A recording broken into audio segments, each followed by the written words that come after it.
I'm Michael. I'm a small business owner, investor, entrepreneur, work in process, and so funny improv artist. But best of all, I'm a TV host, and I'm your host for what we call the Second Scene podcast. It is a Dweebs global production where you can go for free mentorship help, completely free. We have mentors around the world. They'll help for anything from mental health to resume writing. And again, it's completely confidential and completely free, free. dweebsglobal.org. So today I'm here with Vaishali Nikhade. Nikhade? I think I got that close. Vaishali, yeah. Vaishali went from being an engineer to reading people's futures. She's a psychic. So welcome, psychic Vaishali. Thank you. Yeah, I'm happy to have you. Yeah, thank you. It's nice to be here. Always an interesting subject.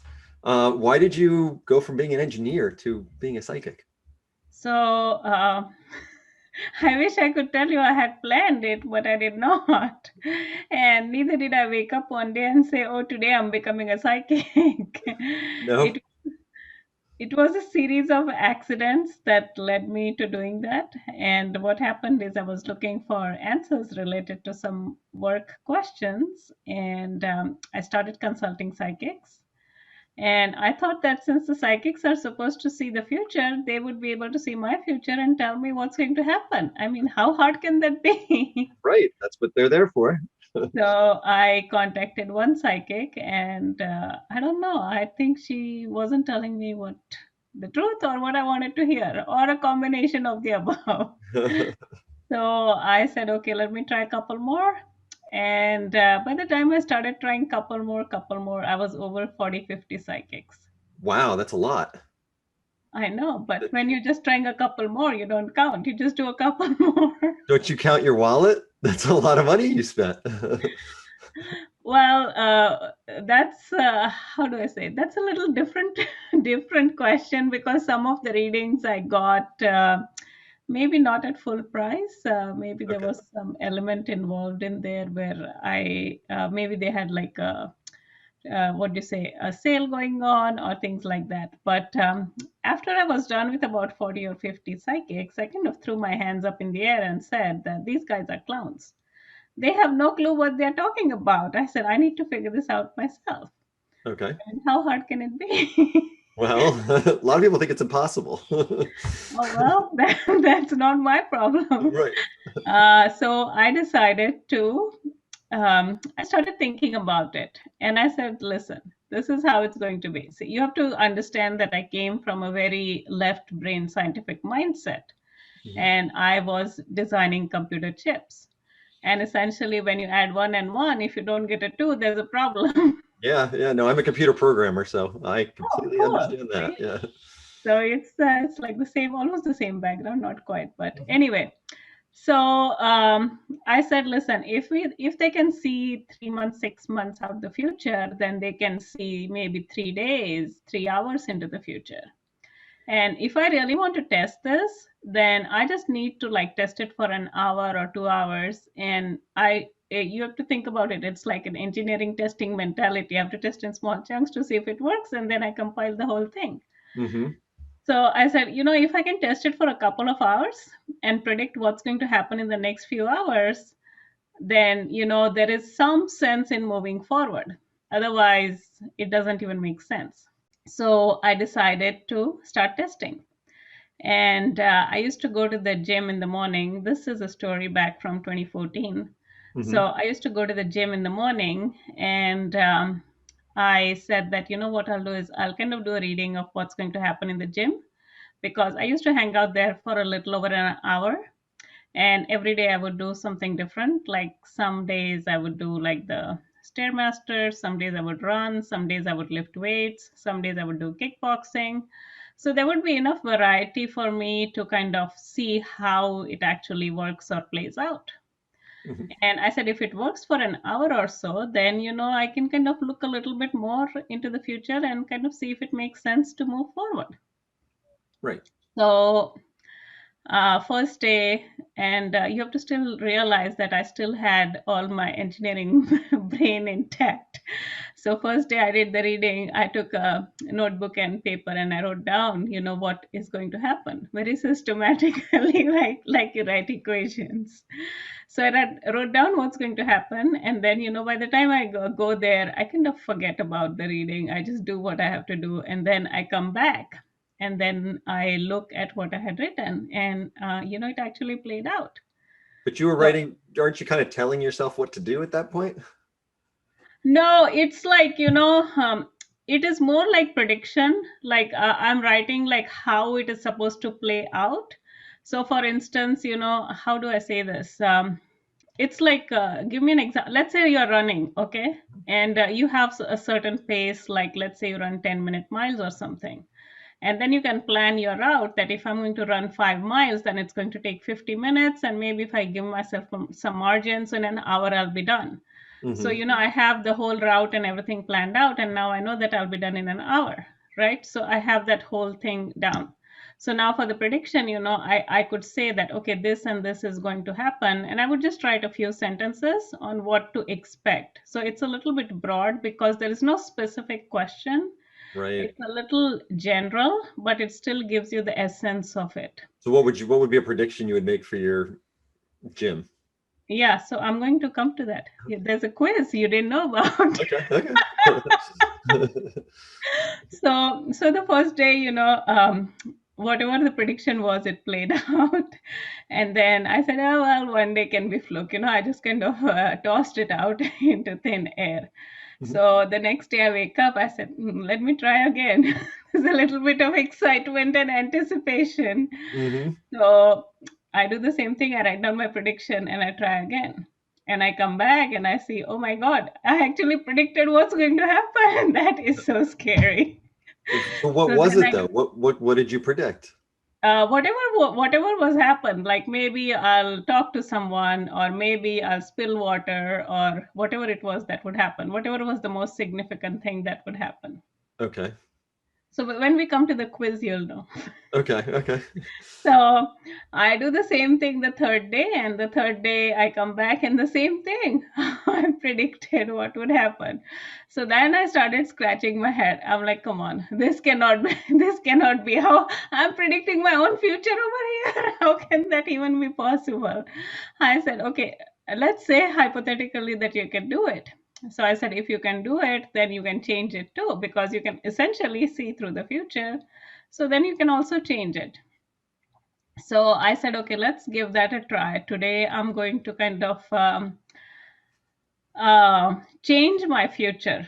So I would have different days. I would have like a cardio day and a weight training day and so on. So that day was supposed to be my cardio day, and I would either run or go on the stairmaster. And it was kind of undecided. You can say that it was depending on how I felt. I would either do one of the two.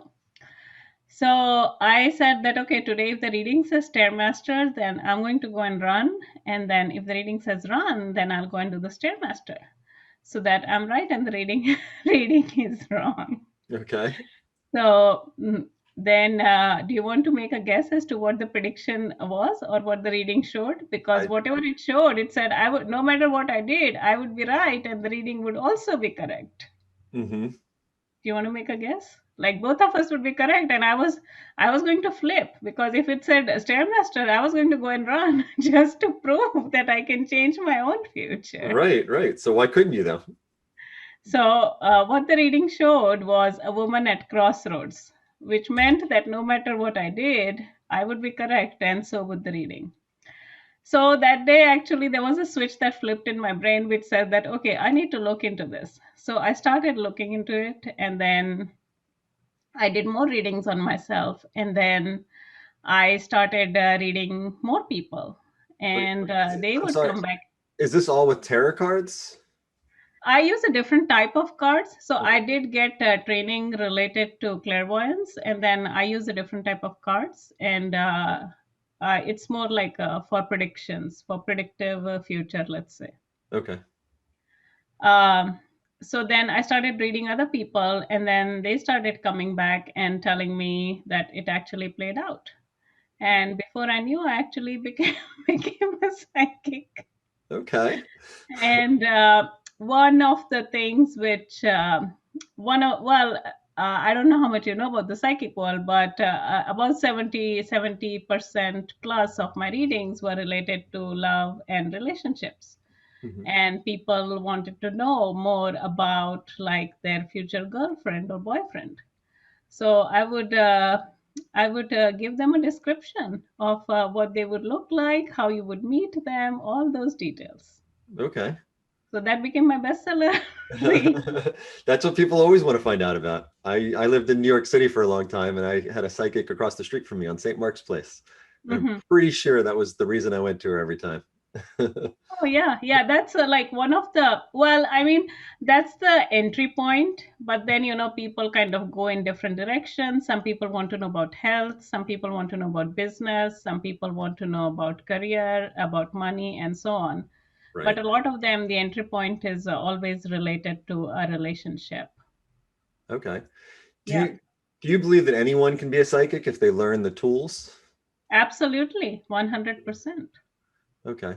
And they have to have the patience to learn it and to test it. So a lot of it is also testing and refining your abilities and kind of correcting what's missing, that kind of a thing. Right. So what do you think it is? Do you think you can tell the future, or do you think you're really good at just reading people, or what do you think is the bulk makeup of what it is? No, so essentially, actually, there's a science backing to it. It's not that there is a science backing to it, which is essentially time, the way we know it, it doesn't really exist.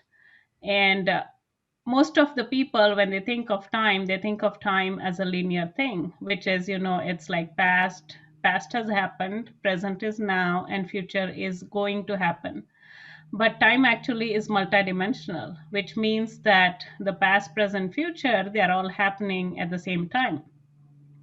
And think of it as having three dimensions, and just by being in one dimension I can look into the other dimension. That's how, by being at, let's say, I would go to the gym at 6:30, so at 6 o'clock, I already know what's going to happen at 6:30 because that's just another dimension. And by knowing that or understanding the concept behind it, it's very easy to understand how actually psychics predict the future and how it's possible to actually see through things and predict. So this is just one aspect of it, which is seeing through time. Mhm. And another aspect of it is actually seeing through space. And seeing through space is usually I use that for lost object readings. Like, let's say that I lose my key, or I lose my wallet, and then I can just look at it and I can tell, what is the place where I left it. Or for instance, my parents lost their key, and they are actually in India. And I told them, just by sitting here in San Francisco, where they can go and find their key. So that's just an aspect of seeing through space. Okay. Yeah. And you do that without cards. That's just something. So I do it both ways. I do it with cards and without cards. So sometimes there is a strong pull, and when there is a strong emphasis on something that's going to happen, then I start getting a lot of information and impressions. And I'll give an example since you asked. I was traveling once, and I do two meditations a day. Well, minimum of two meditations a day, That's great. That's so healthy. Yeah. depending on how bad the situation is. Sometimes it can bump up a little bit, but two is like the minimum, one in the morning and one at night. So I was sitting in my hotel room and I was doing this meditation, and I see like a weird scene. And the scene I saw was like myself being stranded on the freeway, and like I have to sit and wait for help. I'm like, man, that's a scary scene. I've never seen that kind of a scene in my meditation. So I kind of just discarded that because the next day I was supposed to drive back to California. I just discarded that and just went to bed. And then I wake up the next morning and, it's time for meditation. So I do my meditation and I see the same scene. I'm like, no, that's too much of a coincidence. Hmm. So then I confirm it with a reading, and the reading showed that, the car was going to get into an accident. I'm like, dude, that's great. So I had to swap my car. So I kind of diverted myself. So I was in the state of Washington. So I kind of took a different route. I went to the Portland airport. I swapped my car, and that's how I came back. And while I was coming back, there was like a black Mercedes which was stranded on the freeway. And I looked at it and said, oh my God, that could be me. Oh, that's what. So you saved yourself essentially. Pretty much. Wow. Yeah. That's wild. Yeah. Well, I mean, some of the things it's hard for people to understand, and I can believe why it can be. I think there are sometimes some things you only need to experience and go through the experience maybe multiple times. And after that, you can kind of come to believe. So I'm sure that people would think, oh, this, oh, that. But, unless you've had the experience, it's very different.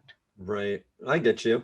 Do you think that psychics and do you think also people can talk to the dead or the past or? Actually, I do that too. Oh yeah. Okay. I look into the past lives.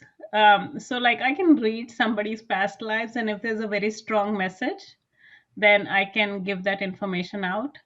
And the past life information is mainly to kind of help you move forward in this particular lifetime. So like let's say you're looking for some sort of an answer.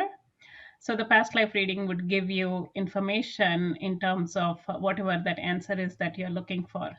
And a lot of us, or most of us, have had numerous past lives. So the body that we have, this particular body, it's only there for this lifetime. And when we leave this body, our spirit still exists. And then the spirit will take on a different body. So essentially, the spirit has a lot of information. And at a body level, I can tap into your past life or somebody else's past life and just kind of pull that information out or give you the information that you're looking for. Okay. All right. Is there anything you could tell me about me? Have you had gotten any? You didn't ask me to come prepared. Otherwise, I would have done it, but we can do it after the show is over No, just and verify it. just wondering in general if you got any any vibes or anything was coming to you. No, not really. I didn't really I didn't try to read you. So most of the times I don't try to read people. If there's a strong energy associated with a person, then even if they walk by me, I can literally read their thoughts. But it has to be a very strong energy associated with a person like that. So you Got can you. literally read and tell what they are thinking or what they're trying to tell you, kind of a thing. Okay, But my energy is otherwise, not I don't strong try enough. to read people. I'm sorry? My energy is not strong enough. Not, not right now. To be honest, like I used to be very into reading, going to psychics and all of that, and to zodiac signs and all of that. But as I've gotten older, kind of like kids kind of lose that creativeness or that openness to an extent, and I've definitely lost that over the years. But it's still very interesting to me. So So when you used to go to psychics, what percentage of their predictions would come true? I don't know. I don't remember. I don't remember anything in particular sticking with me. So So one of the girls that I had, so when I first started reading, like I didn't have any clients. So all the clients I got were brand new. mhm. And one of the girls I had, she said that, I go to I go to a lot of psychics. I said, well, good for you. So she said, I'm going to try you out. I'm going to write down each and everything you say, and only if it comes true, I'm going to call you back. I said, well, even better. Believe it or not, she's still my client.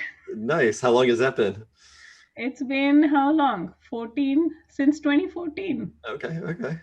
6, 7 years, 7 years. Got you. I'm sure in a lot of way you're people's therapists. You're people's someone to talk to. I think there's a little bit of that. There is a very little percent of that, but I think a lot of them is people.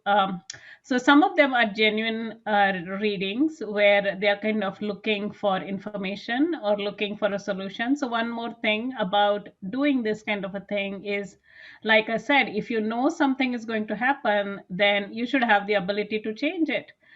because that's really what it's about. It's not about, listen, if I tell you that you're going to go in a you're going to get into a car accident, are you going to get out of the home? Probably not.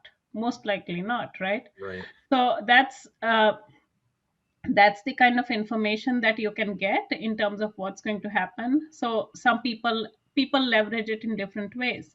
Mhm. One of the girls, she actually leveraged it for a financial contract. Like, she wanted to know how much she could bid, how high she could bid before she lost her contract. And Mhm. she got like a $35,000 raise just by increasing her bid. That was a huge contract for around 250 to 60,000, but she wasn't going to bid that high. But you can kind of see where the, like, think of it as a line, and you can see where this ball, you can roll the ball, and where the ball falls over is where she's going to lose the bid. Yep. So in that particular way is how she used it, but there are several ways people can use the tool, let's say. Okay. Yeah, think of it as time traveling. If you could time travel, what would you, if you could time travel, then what, where would your limitation come from? I That's don't the know. I want to know the question. lottery numbers. Can we do a Yeah, reading? Find out lottery numbers, I haven't really tried, to be honest. no. Uh, there is one person who tried it with me. The only reason I did it for them is because they are a regular client, and she did win some money. But I do get a few people asking here and there, but I don't really do that. Okay. Um, but I think when you're time traveling, so think about it as like having the ability to time travel and to be able to see everything, let's say. So then your limitation is based on how good of a question it is that you ask, because you're not going to see everything. Your vision is still kind of limited to whatever it is that you're trying to find out, or information that you're trying to seek. Okay. Yeah. Okay. Where can people find you? So people can find me on my website. It is my name, uh, vaishalinikhade.com, or they can just Google Psychic Vaishali, and hopefully they'll find me. Well, they should find me. We will definitely put links to you. Yeah. And you were hosting a podcast before, correct? Yeah, I have a podcast. It's called The Uncanny Link, where physics meets metaphysics. And I have a lot of information in that podcast related to all the abilities that everybody has. So everybody is actually born a psychic, and all of us have this ability. It's just a matter of tapping into it and being able to use it. So if that's something that you're interested in, then you're welcome to listen to the podcast, which is temporarily on pause, but there's still a lot of information in the almost 30 episodes that exist. Okay. And you'll also find a lot of examples. All right. Sounds good. So that's called the Uncanny Link. And there's a separate website for it. It's called theuncannylink.com. Okay. Perfect. Well, we'll put a link to there as well. Yeah. Well, thank you very much for coming on. I enjoyed asking you questions about being a psychic. Thank you. You're welcome. So again, this has been a Dweebs Global production where you can go for free mentorship help, everything from resume writing to mental health. It is completely free, dweebsglobal.org.